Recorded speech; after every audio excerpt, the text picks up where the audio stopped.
أعوذ بالله من الشيطان الرجيم بسم الله الرحمن الرحيم ألم تر كيف فعل ربك بأصحاب الفيل ألم يجعل كيدهم في تضليل وأرسل عليهم طيرا أبابيل ترميهم بحجارة من سجيل فجعلهم كعصف مأكول صدق الله العلي العظيم।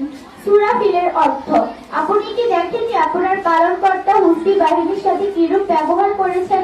তিনি কি তাদের চক্রান্ত নষ্ট করে দেননি? তিনি তাদের উপর প্রেরণ করেছেন ঝাঁকে ঝাঁকে আবাবিল পাখি, যারা তাদের উপর পাথরের কঙ্কর নিক্ষেপ করেছিল। অতঃপর তিনি তাদেরকে ভক্ষী তৃণ সদৃশ করে দেন। আসসালামু আলাইকুম।